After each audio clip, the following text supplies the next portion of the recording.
Today we are going to have the second part of Lecture 4, Formulating the Research Design. Here you can see the expected learning outcomes for the whole lecture, and we have covered all of them listed on the screen. Now it's time to take the final one. So by the end of this part, you should be able to identify the main research strategies and choose from among to achieve coherence throughout the research design.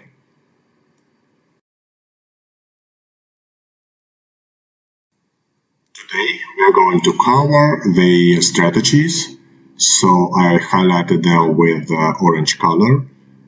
So you can see experiment, survey, case study, ethnography, action research, grounded theory, and narrative inquiry. All this we will discuss step by step. Choosing a research strategy or strategies, the different research strategies. The first two research strategies in the list below that we consider in this section are principally or exclusively linked to a quantitative research design. The next two may involve quantitative or qualitative research, or mixed design combining both. The final four strategies are principally linked to a qualitative research design. In our experience, it is the choice between qualitative research strategies that is likely to cause the greatest confusion. Such confusion is often justified given the diversity of qualitative strategies with their conflicting intentions and blurred genres. In our discussion, we draw the distinctions between these strategies to allow you to make an informed choice between qualitative strategies. Here you can see the list of strategies that we are going to discuss. Experiment, survey, archival and documentary research, case study, ethnography, action research, grounded theory, narrative inquiry. Let's start from the experiment. We start with discussion of the experiment strategy because its roots in natural science, laboratory-based research, and the precision required to conduct mean that the experiment is often seen as a gold standard against which the rigor of other strategies is assessed. Experiment is a form of research that owes much to the natural sciences, although it features strongly in psychological and social science research.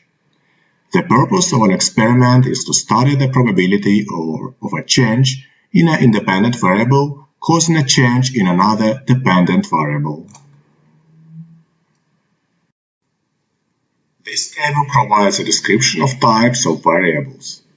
An experiment uses predictions known as hypotheses rather than research questions.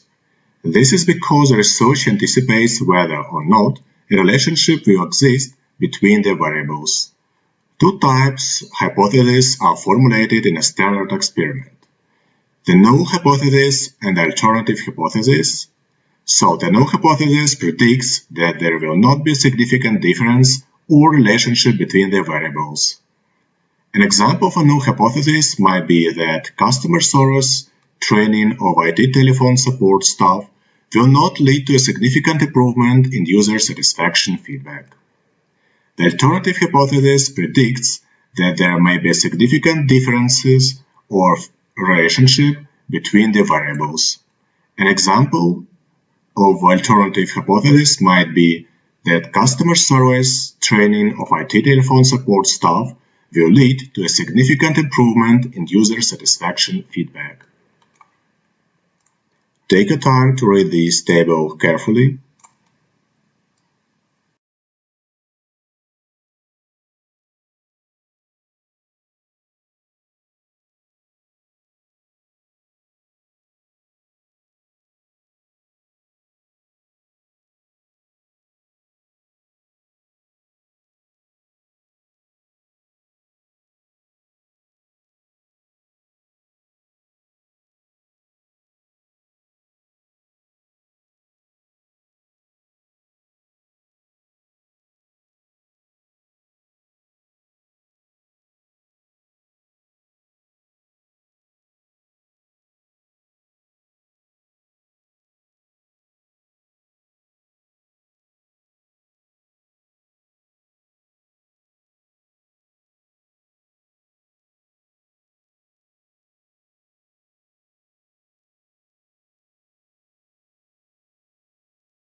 In an experiment, it is a null hypothesis that is tested statistically, where the probability of there being no statistical difference is greater than a prescribed value, usually p-value 0.05. The null hypothesis is accepted and the alternative hypothesis is rejected. Where the probability is less than or equal to the value, this indicates that the alternative hypothesis is likely to be true. The simplest experiments are concerned with whether there is a link between two variables. More complex experiments also consider the size of the change and the relative importance of two or more independent variables.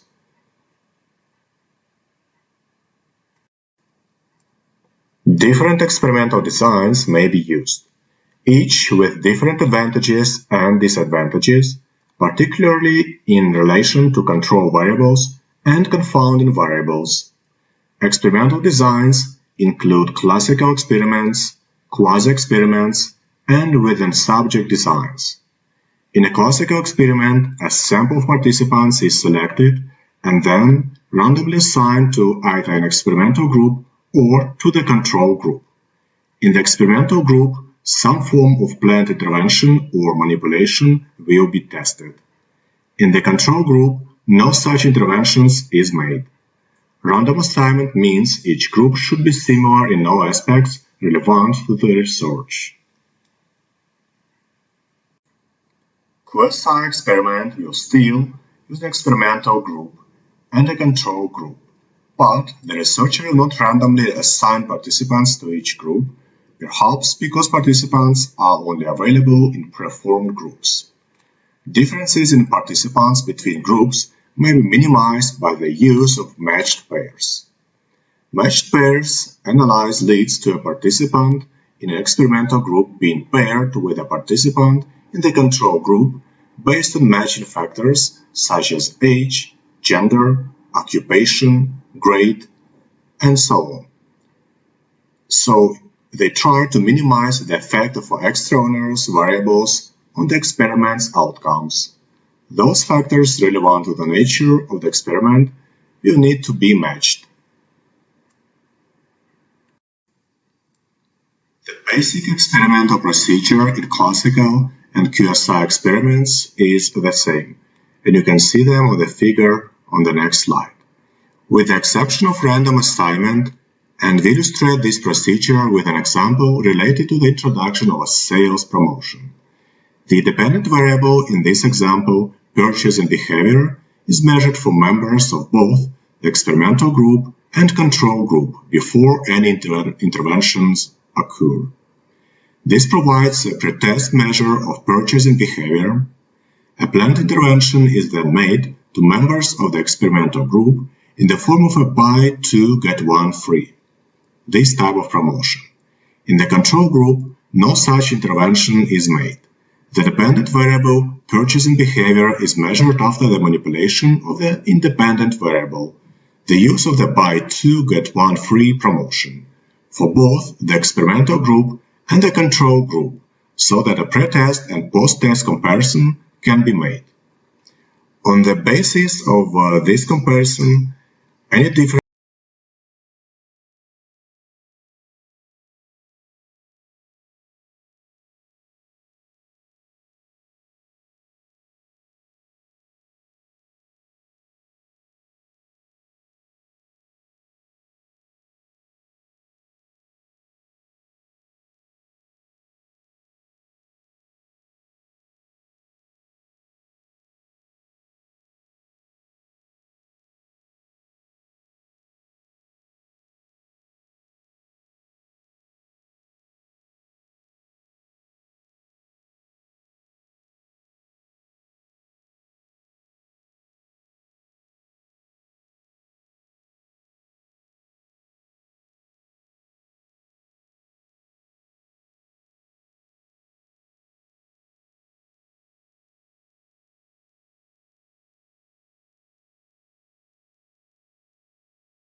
In a within subjects design or within group design, there will be only a single group rather than a separation into an experimental group and a control group.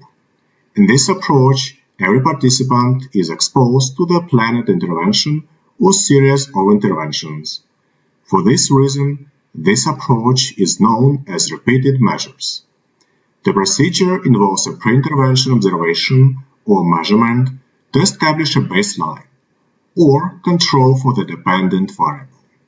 This is followed by a planned intervention, independent variable, and subsequent observation and measurement related to the dependent variable, following the withdrawal of the intervention to allow return to the baseline.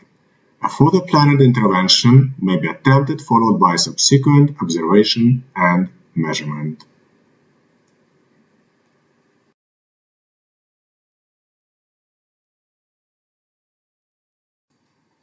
Often experiments, including those in disciplines closely associated with business and management, such as organizational psychology, are conducted in laboratories rather than in the field.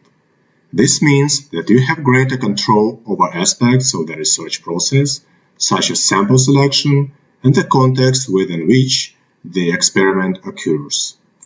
However, while this improves the internal validity of the experiment, that is, the extent to which the findings can be attributed to the interventions rather than any flaws in your research design.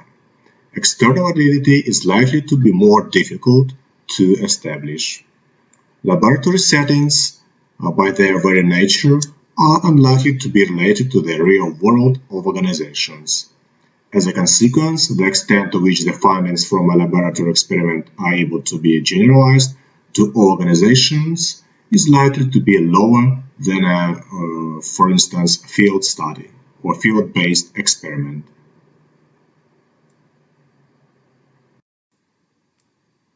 The feasibility of using an experimental strategy will depend on the nature of your research question. As we noted, an experiment uses predictive hypotheses rather than open research questions.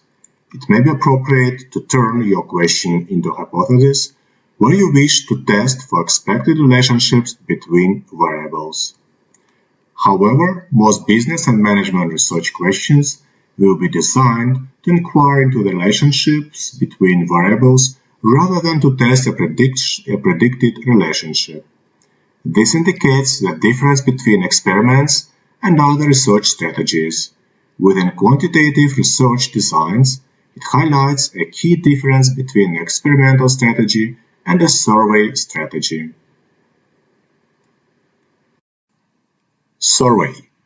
The survey strategy is usually associated with a deductive research approach.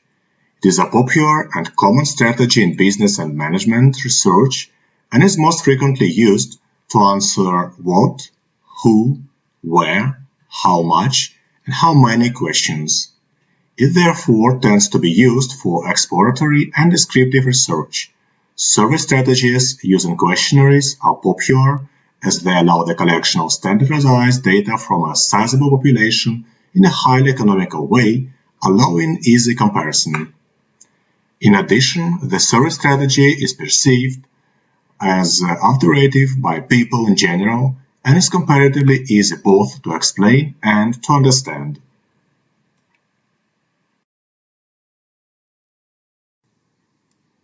The survey strategy allows you to collect quantitative data which you can analyze quantitatively using descriptive statistics. In addition, data collected using a survey strategy can be used to suggest possible reasons for particular relationships between variables and to produce models of these relationships.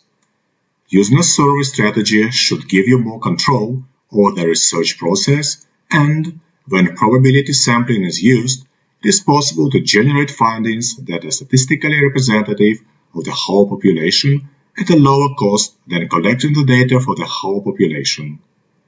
You need to spend time ensuring that your sample is representative, designing and piloting your data collection instrument, and trying to ensure a good response rate. Preparing and analyzing the data will also be time-consuming. However, it will be your time, and once you have collected your data, you will be independent. Many researchers complain that their progress is delayed by their dependence on others for information. The data collected using a survey strategy is unlikely to be as wide-ranging as those collected by other research strategies.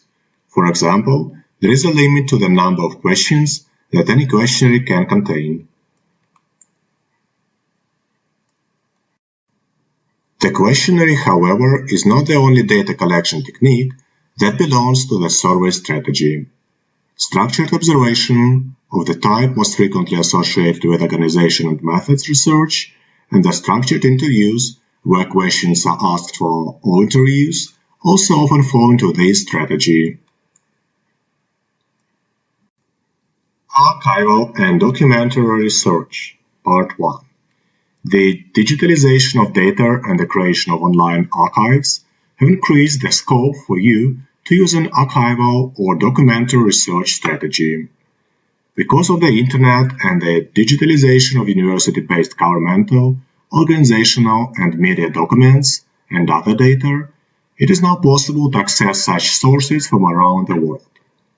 This potentially provides you with a considerable scope to design a research project that capitalizes on a wide range of available data sources. There are limitations in attempting to use this strategy, and we briefly consider these after outlining types of documentary sources and discussing their attributes. Archival and documentary research, the second part. It is difficult to describe the range of archival and documentary sources potentially available. Lee, in his article in 2012, suggests that a document is a durable repository for textual, visual, and audio representations. This illustrates the wide range of sources encompassed by the definition. Categories of textual documents will be described on the next slide. Categories of textual documents include communications between individuals or within groups, such as email, letters, social media, and blog postings. Individual records such as diaries, electronic calendars, and notes. Then organizational sources such as administrative records, agendas, and minutes of meetings, agreements, contracts, personal records, plans, policy statements, press releases, reports, and strategy documents. Also government sources such as publications, reports, and national statistics. And the final one, media sources including printed and online articles and other data. Visual and audio sources include advertising posters, artifacts, audio recordings, audiovisual corporate communications, digital recordings, DVDs, films, photographs, products, promotional advertisements and recordings, television and radio programs, and web images. Documents used for research are considered secondary sources because they were originally created for a different purpose. Researchers using an archival or documentary research strategy therefore need to be sensitive to the fact that the documents they use were not originally created for a research purpose. We would like to stress the difference between a secondary data analysis that reanalyzes the data collected for a research purpose and using secondary sources in an archival or documentary research strategy. Pay attention to these details. Were this data drawn from a representative sample? Was the original research designed to overcome threats to reliability and validity? In contrast, where documents are used as a secondary sources in an archival or documentary research strategy, the original purpose had nothing to do with research, and as a researcher using this strategy, you need to be sensitive to the nature and original purpose of the documents you select. the way in which you analyze them and the generalizations that you can draw. While great care needs to be taken when using documents for research purposes, they potentially offer a rich source of data for you to analyze. The data they provide may be quantitative, qualitative, or both. Using qualitative documents may allow you to generate a rich or thick description of key events, the context within which these events occurred, the role of the actors involved, the influence of external influences such as economic or commercial pressures, as well as outcomes. Your scope to achieve such an outcome will of course depend on the nature of your research question and whether you find suitable documents. Documents may, for example, allow you to analyze critical incidents or decision-making processes or evaluate different policy positions or strategies. Using quantitative data in documents, such as annual or financial reports, will provide you with access to actual data that may facilitate comparisons between organizations or across reporting periods of time. Archival or documentary research may be an effective and efficient strategy to use, but this will depend on its appropriateness to your research question and being able to gain access to sufficient numbers of suitable documents. You may be refused access to use documents or find that some data are restricted for some reasons. You may also find that the documents you locate vary in quality, especially where they come from different sources. Some data may be missing or not presented in a consistent way, making comparison difficult or potentially leaving gaps in your analysis. Using an archival research strategy may therefore necessitate establishing what documents are available and designing your research to make the most of this. This may mean combining this research strategy with another. This could be undertaken in a number of ways, so that, for example, you conduct documentary research alongside a grounded theory strategy based on qualitative interviews and use a similar procedure to analyze both sets of data. Another example could involve using documentary research within a case study strategy. Now it's time to talk about case study. A case study is an in-depth inquiry into a topic or phenomenon within its real-life setting. The case in case study research may refer to a person or a group or organization, an association, a change process, an event, as well as many other types of case subject. Choosing the case to be studied and determining the boundaries of the study is a key factor in defining a case study. Once defined, case study research sets out to understand the dynamics of the topic being studied within its settings or context. Understanding the dynamics of the topic refers to the interactions between the subject of the case and its context. The study of a case within its real-life setting or context helps to distinguish this research strategy from others. In experimental strategy outlined earlier, contextual variables are highly controlled as they are seen as a potential threat to the validity of the results. In a service strategy, research is undertaken in a real-life setting, but the ability to understand the impact of this context is limited by the number of variables for which data can be collected. In contrast, case study research is often used when the boundaries between the phenomenon being studied and the context within which it is being studied are not always apparent. Understanding context is fundamental to case study research.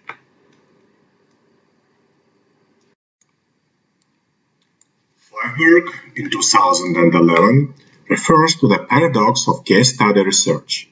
Case studies have been widely used over a long period, including in business and management, but have been criticized by some as a research strategy because of misunderstanding about their ability to produce generalizable, reliable, and theoretical contributions to knowledge. This is largely based on positivist criticism of using small samples and more generally about using interpretive, qualitative research. This type of criticism has been countered in many works, and is generally losing favor as a value of qualitative and mixed methods research is being recognized much more widely. You will also need to identify the nature of your case study strategy, and we conclude our discussions of this by considering ways in which your case study research may be structured. Yin, in 2014, distinguished between four case study strategies based upon two discrete dimensions: single case versus multiple cases, and holistic case versus embedded case.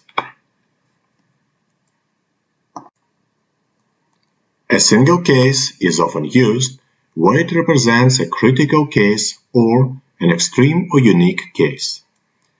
A single case may be selected purposefully because it is atypical or because it provides you with an opportunity to observe and analyze a phenomenon that few have considered before. An important aspect of using a single case is defining the actual case. For many part-time students, this is the organization for which they work. The key here will be to ensure that this approach is suitable for the nature of your research question and objectives. A case study strategy can also incorporate multiple cases, that is, more than one case. The rationale for using multiple cases focuses on whether findings can be replicated across cases. Cases will be carefully chosen on the basis that similar results are predicted to be produced from each one. Where this is realized, Yin, in his article in 2014, terms this literal replication. Another set of cases may be chosen where a contextual factor is different. The impact of this difference on the anticipated findings is predicted by the researcher. Where this predicted variation is realized, in terms there is a theoretical replication. Also, he proposes that a multiple case study strategy may combine a small number of cases chosen to predict literal replication and a second small number chosen to predict theoretical replication. Where all the findings from these cases are as predicted, this would clearly produce very strong support for the theoretical propositions of which these predictions were based. Now it's time to talk about ethnography. Ethnography is used to study the culture or social world of a group. Ethnography literally means a written account of a people or ethnic group. It is the earliest qualitative research strategy. From the 1920s, the use of ethnography changed through the work of the Chicago School, which used ethnographic methods to study social and urban problems within the culture groups in the United States of America.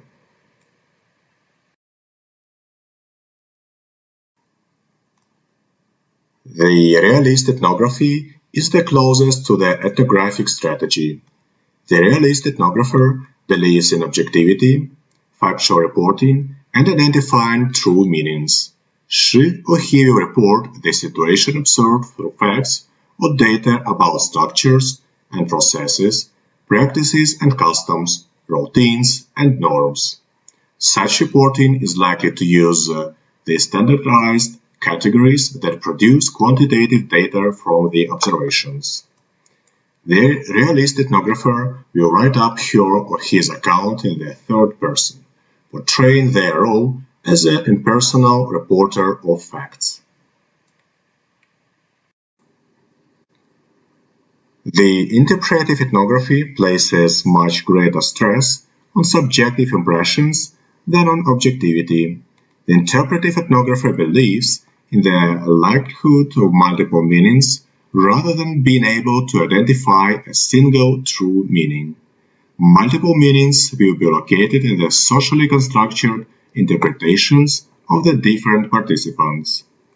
This suggests a more pluralistic approach in which the interpretive ethnographer focuses on understanding meanings, with those being observed treated as participants rather than subjects. The research report will reflect the participation of both the ethnographer and those being observed, and the ethnographer will be writing in the first person. Critical ethnography has a radical purpose designed to explore and explain the impact of power, authority on those who are subject to these influences or marginalized by them.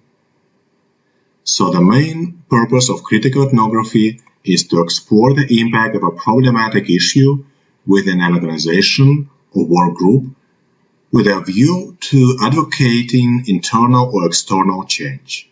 Such an issue might be concerned with the strategy, decision-making procedures, regulations, governance, organizational treatment, reward and promotion, and communication and involvement, and so on. Ethnography is relevant for modern organizations. For example, in market research, ethnography is a useful technique when companies wish to gain an in-depth understanding of their markets and the experiences of their consumers. If you are interested in undertaking your research in the field of marketing, the use of an ethnographic research strategy may be relevant to you.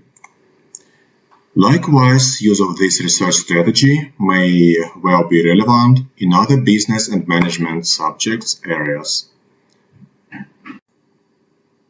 The next strategy is action research. Levin first used the term action research in 1946.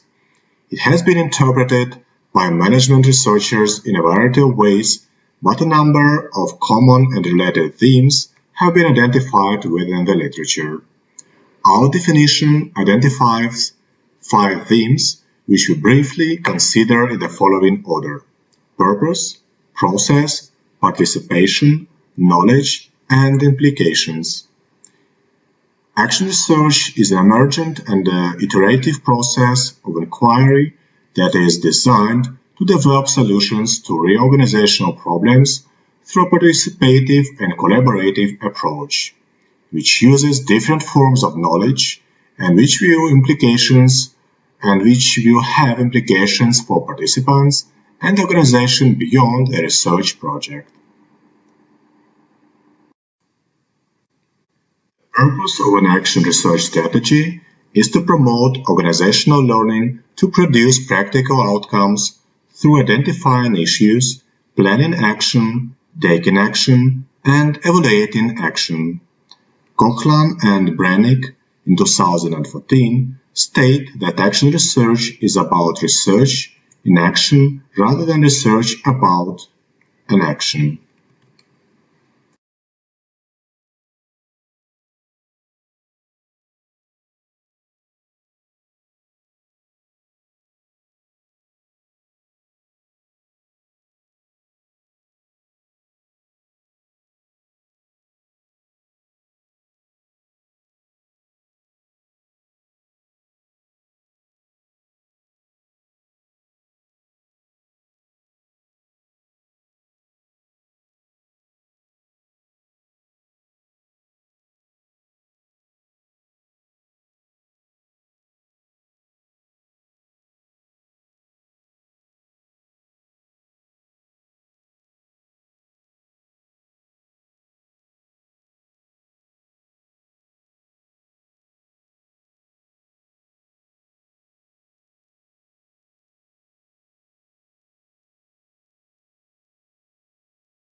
The next is grounded theory.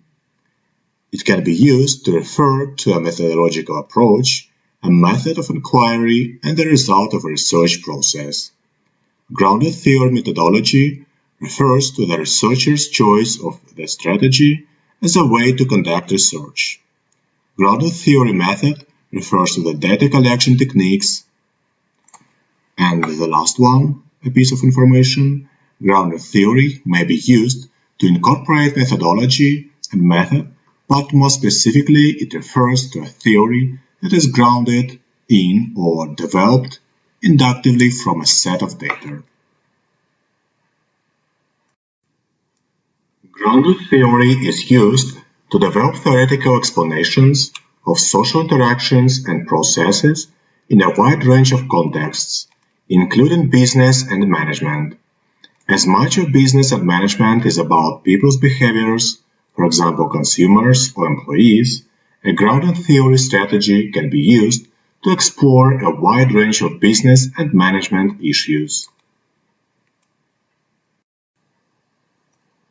Grounded theory is usually referred to as taking an inductive approach.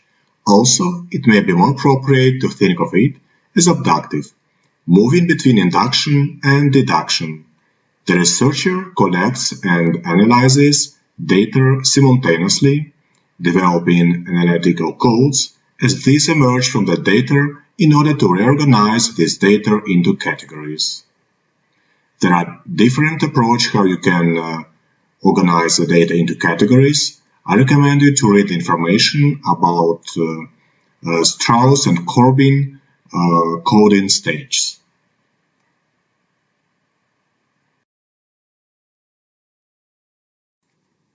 So here you can see the Strauss and Corbin coding stages.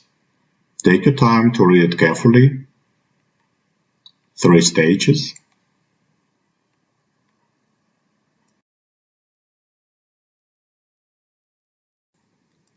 Adopting a grounded theory strategy leads to other issues and implications. These concern the collection of data, the use of existing theory, identifying a core category or categories around which to focus the research, the emergence of theory, and the time required to undertake the strategy. In grounded theory, data collection may start as soon as the research idea has been developed and the initial research participants have agreed to take part. Using this strategy places an obligation on you to make sure you are interested in and committed to your research idea.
In summary, while some grounded theory authors produce prescriptive accounts of grounded theory method and others offer more flexible accounts, all appear to be agreed on the key elements: early commencement of data collection, concurrent collection and analysis of data, developing codes and categories from the data as these are collected and analyzed, use of constant comparison and writing of self-memos to develop conceptualization and build a theory, use of theoretical sampling and theoretical situation aimed at building theory rather than achieving representativeness. Use of an abductive approach that seeks to gain insights to create new conceptual possibilities which are then examined.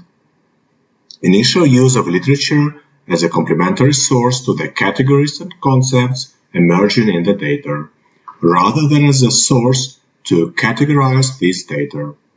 later used to review the place of the grounded theory in relation to existing published theories. Development of a theory that is grounded in the data. Narrative inquiry. A narrative is a story, a personal account which interprets an event or sequence of events. Using the term narrative requires a distinction to be drawn between its general meaning and the specific meaning used here. A qualitative research interview involves a participant in storytelling. In this way, the term narrative can be applied generally to describe the nature or outcome of a qualitative interview.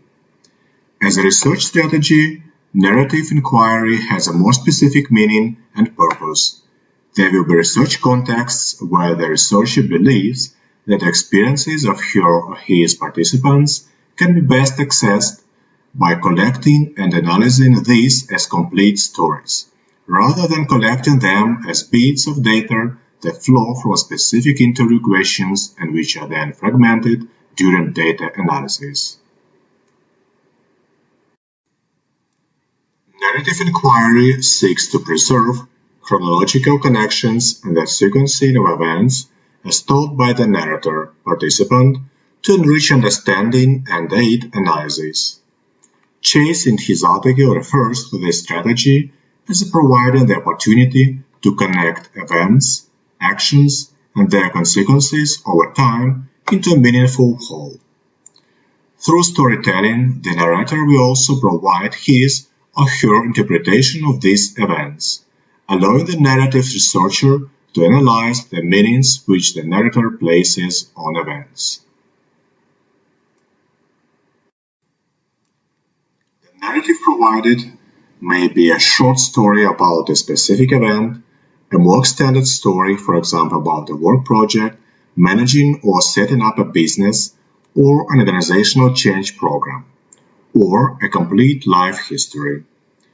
While in-depth interviews are the primary method to collect stories, other methods may be used by the narrative researcher to record stories as they occur naturally, such as participant observation in the research setting. Other sources of narratives include biographies, then diaries, documentation, and so on, and of course informal discussions. This raises the issue of the narrative researcher adopting the role of narrator. It is also important to note that the narrative inquiry may be used as a sole research strategy, or it may be used in conjunction with another strategy as a complementary approach. Coffey and Atkinson recognize the structural elements that are useful to facilitate analysis of narratives. What is the story about? What happened? To whom? Whereabouts and why? What consequences arose from this? What is the significance of these events? And what was the final outcome? Here is a list of the strategies we discussed during the lecture. Experiment, survey, archival and documentary research, case study, ethnography, action research, grounded theory, and narrative inquiry was the last one. The last research strategy was narrative inquiry, and in the end of the lecture I would like to introduce you the TED Talk presentation about the power of storytelling. It is directly connected to narrative inquiry strategy, so by watching this video you get the information why the storytelling is so powerful and how should we use it when we deliver the presentation and make some research projects. Please enjoy the video, enjoy watching.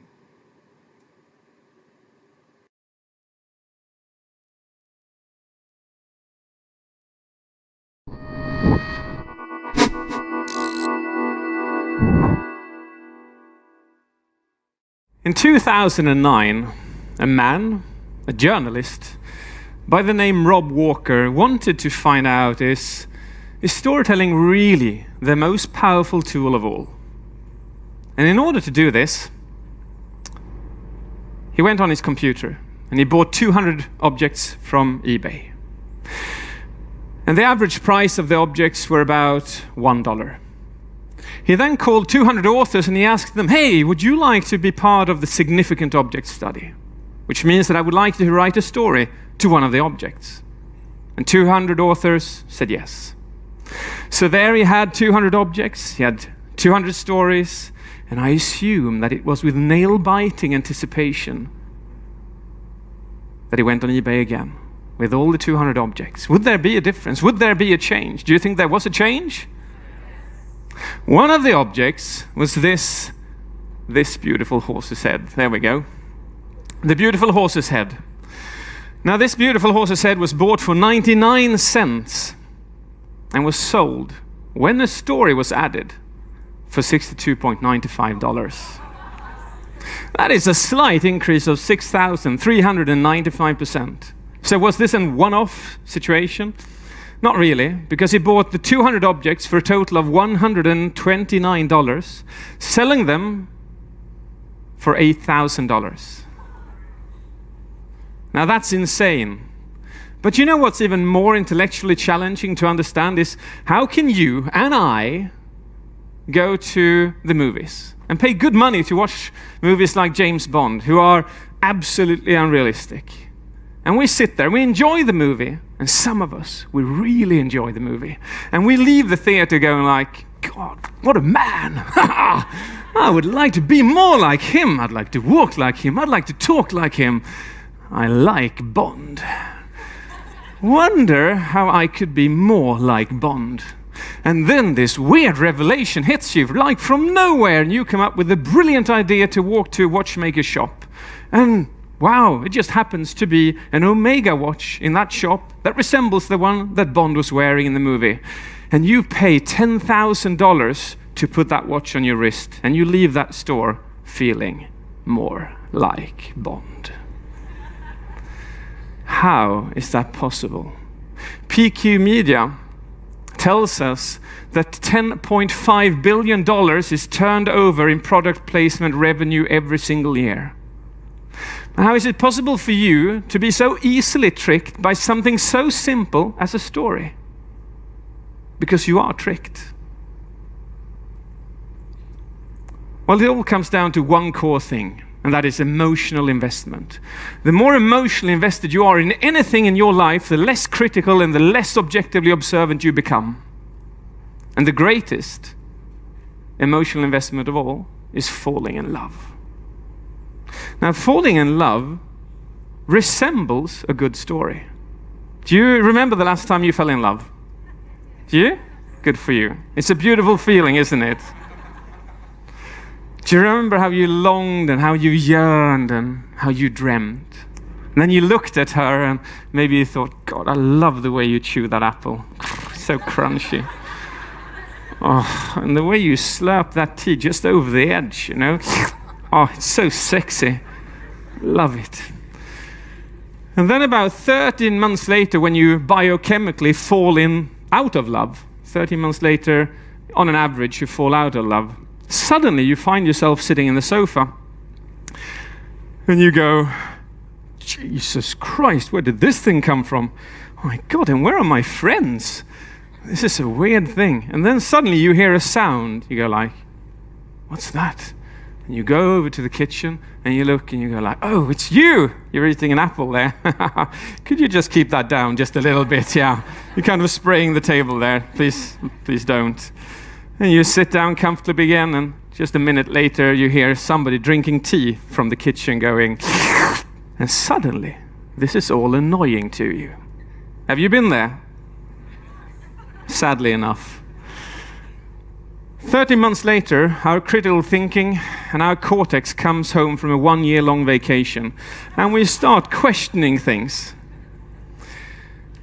Now, during those 30 months, what happened was that your brain was flooded with neurotransmitters and hormones, hijacking your cortex, throwing your objectively observant skills out of the window.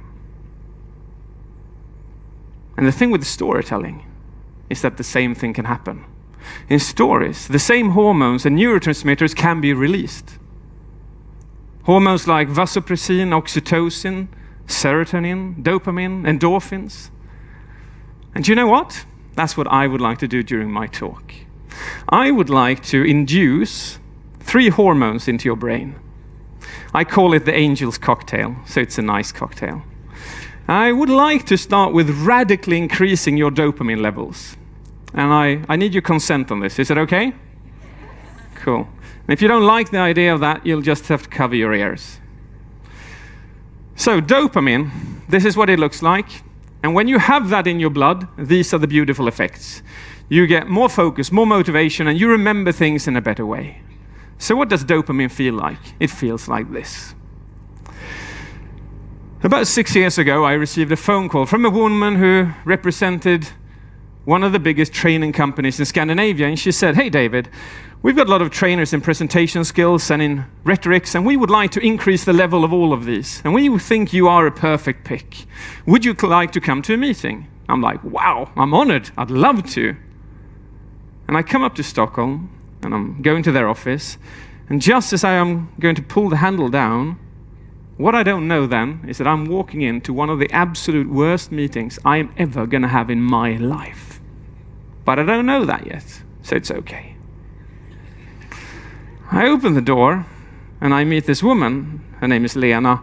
And hurriedly she says, "David, just so you know, I'm not the one you're going to have this meeting with. You're going to have it with 3 gentlemen further on here." And I'm like, okay, that's a bit strange. Usually you know who you're going to have the meeting with. And then she progresses with a bit of chit-chatting, and then suddenly she says, are you ready now? And I'm like, yeah, what should I be ready for? And then she says, just so you know, can you see the room over there? And I go like, yes, I can see it. Well, in that room you have the 3 gentlemen. Just so you know, they're all majority owners of this company. They've all got an ex-military background, and none of them wants the training that you are going to pitch. I'm like, come on, why am I here? And it's like, well, all the trainers want this, but the management are on too high horses. They can't see that they need it. So it's pretty simple. The only thing you have to do is go in there and kind of, you know, just prove the opposite. I'm like, yeah, that sounds simple, doesn't it? And I can remember myself, I'm walking towards this office, my sweat is coming down my palms, my heart is racing, and just halfway there, she calls my name. And I still, to this day, don't know if this woman is sadomasochistic or just downright unintelligent. Because she calls my name and she goes like, "David," and it's like I'm going to get a tip, you know, something like that. So I turn around to ask her, go like, and she says the following.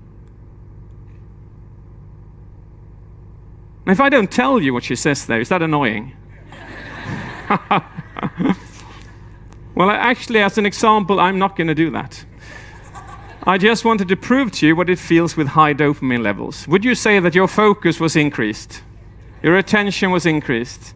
You were creative, you created situations around this, and you probably already figured out what that room looked like, correct? And you remember that I did that to you for quite a while. Now, the feeling you had there was high levels of dopamine, which is beautiful. So how do you do that? Well, what you do is you build suspense, you launch a cliffhanger, and the most beautiful thing of all is that all storytelling is per definition dopamine creating, because it's always something that we're waiting and expecting. So just imagine, just by using storytelling, you can get those techniques. You don't have to do a cliffhanger like I did. So that was the first hormone. I'd now like to go to oxytocin. Is that okay as well? I'll induce that. All right. The beautiful effects of oxytocin are the following. You become more generous, you trust me more, and you bond to me. Do you want to do that? All right. All right, so this was 9 months have passed, and it was a planned cesarean. And the little brother, who was 5 years of age at that point of time, he was kind of really looking forward to what's going to happen. He was going to become a big brother. And he'd helped us pick out the wallpaper, he'd helped choose the bed linen.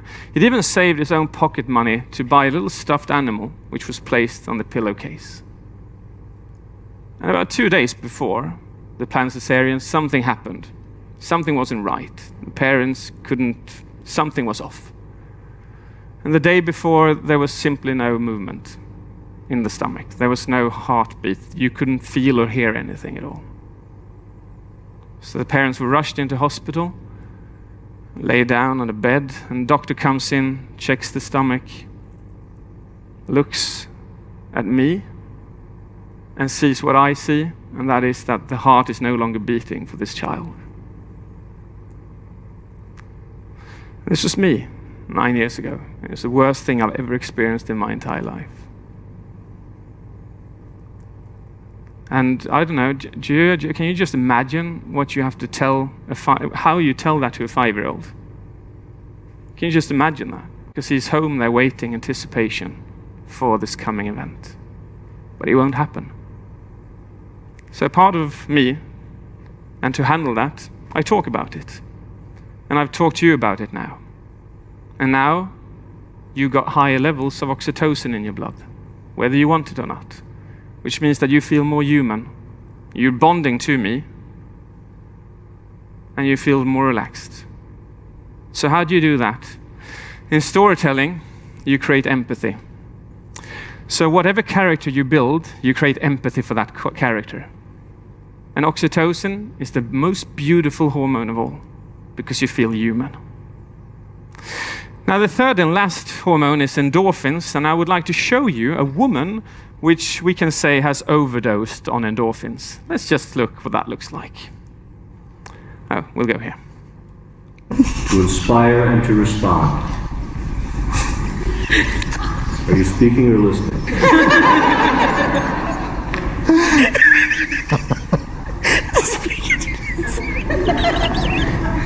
I'm sorry.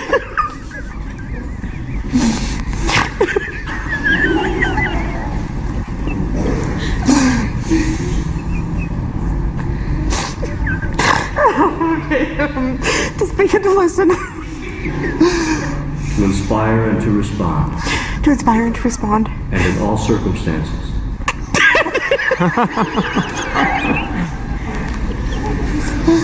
And in all circumstances. Of our life together.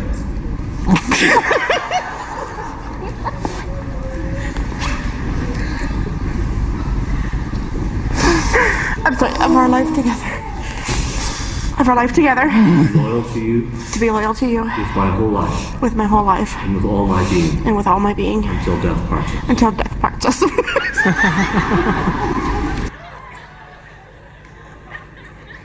Oh, the timing of that is so lousy, isn't it? So how do you create endorphins? Well, you make people laugh. What happens then is that they become more creative, they become more relaxed, and again, they become more focused, which is beautiful to have. Now, all these 3 hormones that I've induced into your brain now is what I call the angel's cocktail. But there is an opposite of that cocktail, and I call that the devil's cocktail. And the devil's cocktail has high levels of cortisol and adrenaline. And they feel like this. Ah! Sorry to do that to you. So high levels of cortisol and adrenaline. And the problem with that is that if you got really high concentrations, which I didn't give you there, but when you got high concentrations, look at this. Is this something that you want to have, the people you talk to, have in their blood, in their system? No. Now, in our stressful work lives, in our stressful lives, many times, when you present, when you communicate, when you deliver meetings, which one do you think they've drunk most of? The devil's cocktail or the angel's cocktail? Most commonly, the devil's cocktail. And the problem then is that you've got all this to work against. But all of that can change today. All of that can change by you starting to use something I call functional storytelling. And functional storytelling means that you do these 3 things. 1, you have to understand that you don't have to be a bearded old man in front of a fireplace with a dark voice in order to be a great storyteller. In my experience, when I train people, everybody is a good storyteller from birth. The only problem is that you don't believe in it. The second thing is this: write down your stories. You'll notice that you have 3 to 4 times more stories in your life than you normally, or than you thought that you had. 3, index those stories. Which of your stories make people laugh, i.e. create endorphins? Which makes people feel empathy, i.e. oxytocin? And the next time you go into a meeting, you pick the story you want to release the hormone you wish in the person that you're talking to get exactly the desired effects that you want. And that's a beautiful thing. Now, you know me, some of you know me as Mr. Death by PowerPoint. And I want to round off with making my point very clear. And my point is this. 100,000 years ago, we started developing our language. It's sound to say that we started using storytelling to transfer knowledge from generation to generation. 27,000 years ago, we started transferring knowledge from generation to generation through cave paintings. 3,500 years ago, we started transferring knowledge from generation to generation through text. 28 years ago, PowerPoint was born. Which one do you think our brain is mostly adapted to? Thank you very much. Thank you.